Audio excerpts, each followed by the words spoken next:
Good morning all of you. आज हम management of banking and insurance के अंदर हमारे यूनिट 2 का 13 लेक्चर पढ़ रहे हैं। आज के टॉपिक के अंदर हम रिटेल बैंकिंग की क्या क्या इमर्जिंग इश्यूज़ हैं उनके बारे में हम इस टॉपिक में पढ़ेंगे।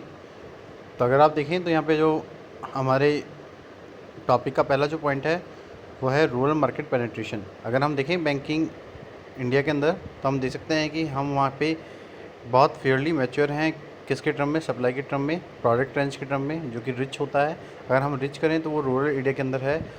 और अगर आप देखें तो स्टिल हम देख सकते हैं कि ये हमारे एक प्राइवेट सेक्टर के बहुत चैलेंज और फॉरेन बैंक्स के लिए बहुत बड़ा एक चैलेंज भी है।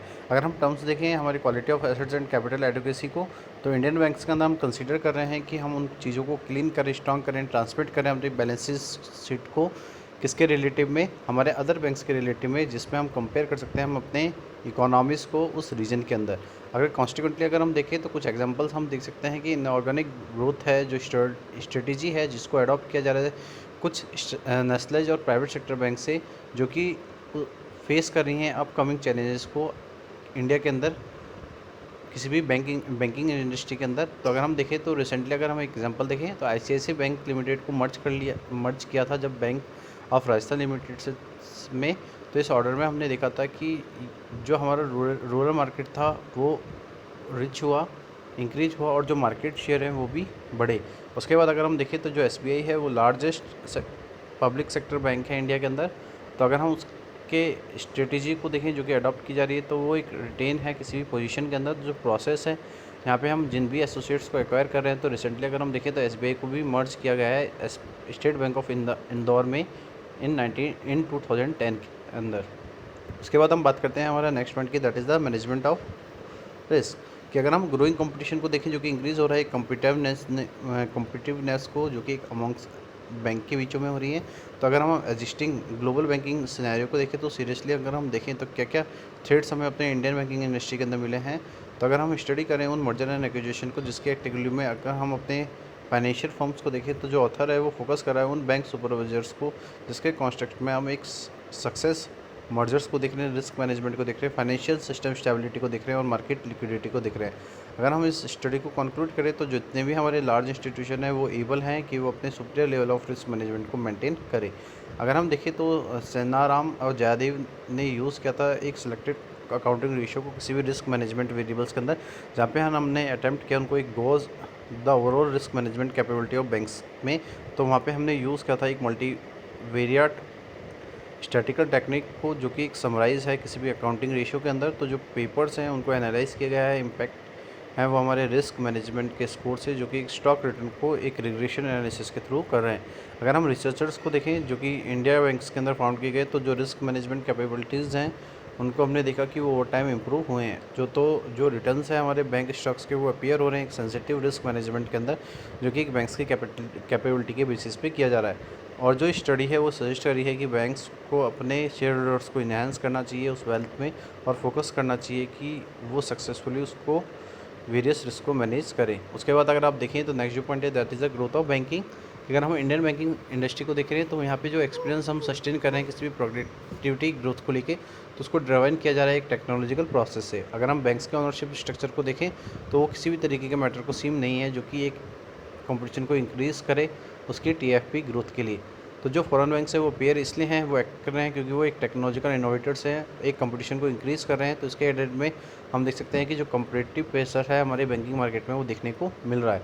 अगर हमने देखा कि जो चीज़ें हमें फाउंड की गई किसी भी स्टडी के अंदर, जो कि गोयल और जोशी ने बताई 2011 के अंदर, कि जो स्मॉल और लोकल बैंक्स है वो फेस करते हैं इस डिफ़िकल्टी को, जहाँ पे वो बियरिंग कर रहे हैं एक इम्पैक्ट को किसी भी ग्लोबल इकोनॉमी के अंदर। तो उसके लिए एक नीड और सपोर्ट की रिक्वायरमेंट होती है जब हम एक मर्जर रीजन को देखते हैं। लेकिन कुछ प्राइवेट बैंक्स जो मर्जर्स का यूज़ करते हैं कि स्ट्रेटेजिक टूल को एक्सपेंड कर रहे हैं एक हॉरिजन के अंदर, तो एक ह्यूज पोटेंशियल को अगर हम रूरल मार्केट के अंदर देखें इंडिया के अंदर, तो उनको एक्सप्लोर नहीं किया जा सकता किसी भी मेजर बैंक के अंदर। तो एक्सिस बैंक की अगर हम बात करें, एक्सिस बैंक लिमिटेड की बात करें, तो इनका यूज़ हम अपने मर्जर के एक्सपेंशन स्ट्रेटजी को करने के लिए कर रहे हैं, जो कि रूरल मार्केट में किया जा रहा है।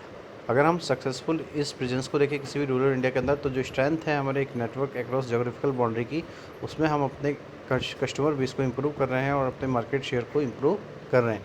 इसके बाद आप देख सकते हैं कि जो नेक्स्ट पॉइंट है that is the market discipline and transparency. कि अकॉर्डिंग टू फेरेंडो देखें तो जो ट्रांसपेरेंसी एंड डिस्क्लोजर नॉर्म्स हैं वो किसी भी पार्ट में इंटरनेशनली एक्सेप्टेड किए जा रहे हैं जो कि कॉर्पोरेट गवर्नेंस के प्रैक्टिस से हो रहे हैं, तो इसको एज्यूम किया जा रहा है ग्रेटर इंपॉर्टेंस किसी भी इमर्जिंग एनवायरनमेंट के अंदर। तो बैंक्स एक्सपेक्ट कर रहे हैं कि उसके रेस्पॉन्स में वो अपने इन्वेस्टर्स को देखें, तो जो बैंक है वो डिस्क्लोज़ कर रहे हैं उन बैलेंस शीट्स को, उन इन्फॉर्मेशन को जो कि उसकी एसेट्स और लायबिलिटीज़ की मैच्योरिटी प्रोफाइल को बता रही है। और जो भी लैंडिंग है किसी भी सेंसिटिव सेक्टर्स के अंदर, जो भी इम्प्रूव मूवमेंट है हमारे एनपीएस का, नॉन परफॉर्मिंग एसेट्स का, कैपिटल्स का, प्रोविजंस का, शेयर होल्डिंग का जो कि गवर्नमेंट की है, जो भी वैल्यू है हमारे इन्वेस्टमेंट का इंडिया के अंदर या अब्रॉड में, और ऑपरेटिंग अगर हम देखें और प्रॉफिटेबिलिटी इंडिकेटर्स देखें, और जितने भी टोटल इन्वेस्टमेंट मेड किए जा रहे हैं किसी भी इक्विटी शेयर के अंदर, units of mutual fund, bonds, debenture, aggregate advances against share and so on. उसके बाद आप देख सकते हैं कि जो नेक्स्ट पॉइंट है that is the human resource management. अगर हम ग्लेड और इवेरिक के एग्जामिनेटर को देखें तो जो रिलेशन है हमारे ह्यूमन रिसोर्स मैनेजमेंट का, एचआरएम का, वर्क क्लाइमेट का, ऑर्गेनाइजेशनल परफॉर्मेंस का किसी भी ब्रांच नेटवर्क के अंदर जो कि एक रिटेल बैंकिंग के अंदर देख रहे हैं, तो सिग्निफिकेंटली हम कॉरिलेशन देखते हैं कि जो भी चीज़ें हमने फाउंड की वो हमने अपने वर्क क्लाइमेट के बीच में, हमारे ह्यूमन रिसोर्स प्रैक्टिसेस से और हमारे बिजनेस परफॉर्मेंस के बीच में देखी। तो जो रिजल्ट हम शो कर रहे हैं यहाँ पे कॉरिलेशन देख रहे हैं वो हमारे क्लाइमेट और परफॉर्मेंस के बीच में किया जा रहा है, जिसको हम अपने कॉमन डिपेंडेंसीज के बेसिस पे एग्जामिन नहीं कर सकते कि क्या हमारे एचआरएम फैक्टर्स रहेंगे। तो जो डाटा है वो कंस्टिट्यूंट हमें किसी भी मेडिसिन मॉडल के अंदर हमें बता रहे हैं कि क्या इफेक्ट्स है हमारे एचआरएम प्रैक्टिस के किसी भी बिजनेस परफॉर्मेंस में, पर्टिकुलरली अगर हम उसको मेडिटेट करें किसी भी वर्क क्लाइमेट के अंदर। और लास्ट अगर हम नेक्स्ट पॉइंट देखें तो that is the global ranking. अगर हम प्रैक्टिकल या फंडामेंटली इम्पॉसिबल देख रहे हैं किसी भी नेशन के लिए, तो एक्सक्लूड करना है खुद को जब वो किसी वर्ल्ड इकोनॉमी का पार्ट है। तो जब हम सस्टेनेबल डेवलपमेंट देखते हैं तो उसके अडॉप्ट में इंटीग्रेशन प्रोसेस जो होता है वो किसी भी तरीके के लिबरेशन को फॉर्म या उस किसी भी ग्लोबलाइजेशन के फॉर्म के लिए इंडिया के अंदर स्प्रेड हुआ, जो कि एक रेड कारपेट था किसी भी फॉरेन फर्म का 1991 के अंदर आना। तो जो इम्पैक्ट है ग्लोबलाइजेशन का वो बहुत बड़ा एक चैलेंज हमारे एक डोमेस्टिक एंटरप्राइजेस को मिला, जहाँ पे हम बाउंड हो गए कि हम अपने ग्लोबल प्लेयर से किस तरीके से कॉम्पीट कर सकें। और साथ साथ हम देख सकते हैं कि किस तरीके का हमारी इंडियन बैंकिंग इंडस्ट्री इन चीज़ों को देख पाएगी, जहाँ पे हमने 36 फॉरेन बैंक्स को ऑपरेट होते हुए देखा इंडिया के अंदर, जो कि एक मेजर चैलेंज है एक नेशनल और प्राइवेट सेक्टर बैंक्स के लिए। अगर हम देखें तो जो फॉरेन बैंक्स हैं, अगर उनके साइज़ की बात करें तो बहुत लार्ज होते हैं, उनकी टेक्निकली टेक्नोलॉजी बहुत एडवांस होती है और वो अपने प्रेजेंस को किसी भी ग्लोबल मार्केट के अंदर ज़्यादा से ज़्यादा बेटर ऑप्शन सर्विसेज अपने इंडियन ट्रेडर्स को देते हैं। उसके बाद आप देख सकते हैं लास्ट जो नेक्स्ट जो पॉइंट है that is the financial inclusion. अगर फाइनेंशियल इंक्लूजन की बात करें तो ये बहुत नेसेसिटी है किसी भी टोटल बिजनेस एनवायरनमेंट के अंदर। तो जब भी हम किसी बिजनेस हाउस से कोई भी चीज़ प्रोड्यूस कर रहे हैं तो उसके अंडर हम चेक करते हैं उन वेरियस पर्सपेक्टिव्स को, जो कि एक environmental concern, corporate governance, social और एथिकल इश्योर्स के लिए होता है। तो अपार्ट फ्रॉम अगर देखें तो जो गैप है हमारे ब्रिज के बीच में वो रिच और पुअर का है। तो जो पुअर पीपल है कंट्री के वो किसी भी तरीके के प्रॉपर अटेंशन पे नहीं होते, जिससे कि हम अपनी इकोनॉमिक कंडीशंस को इम्प्रूव करके।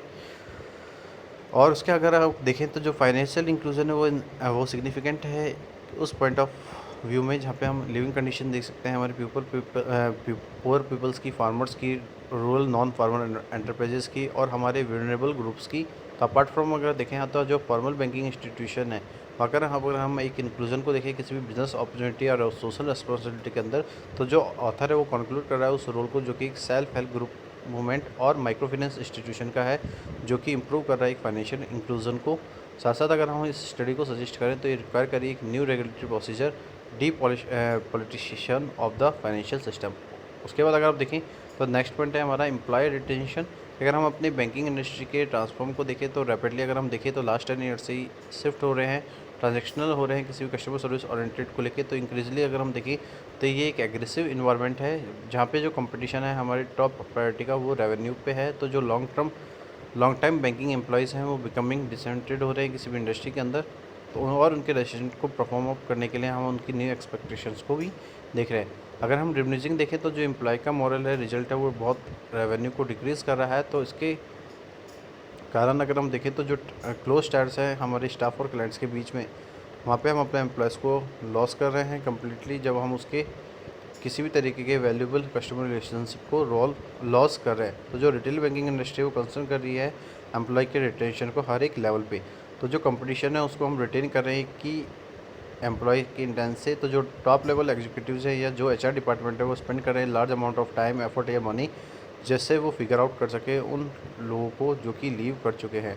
नेक्स्ट अगर हम बात करें तो वो है हमारा कस्टमर रिटेंशन, कि अगर हम देखें तो लेस्क्यू और मैकडोगल ने इन्वेस्टिगेट किया था कि जो मेजर डिटरमिनेंट्स है हमारे कस्टमर सेटिस्फेक्शन के या फ्यूचर इंटेंशन के किसी भी रिटेल बैंकिंग सेक्टर के अंदर, तो हमने ये आइडेंटिफाई किया कि जो डिटरमिनेंट्स है उसमें हम इंक्लूड कर रहे हैं उस सर्विस क्वालिटी डायमेंशंस को जो कि हमें राइट टाइम पे मिलना चाहिए। तो जो सर्विंग फीचर्स है किसी भी competitive interested service problem, service recovery या प्रोडक्ट यूज़ के लिए, जिसको हम देख पा रहे हैं कि वो पर्टिकुलरली एक सर्विस प्रॉब्लम के लिए है, तो जो बैंक सर्विस है वो रिकवर कर रही है उस एबिलिटी को, जहाँ पे हम अपने कस्टमर के सेटिस्फेक्शन के मेजर इम्पैक्ट्स को और उसके इंटेंशन को स्विच कर सकें।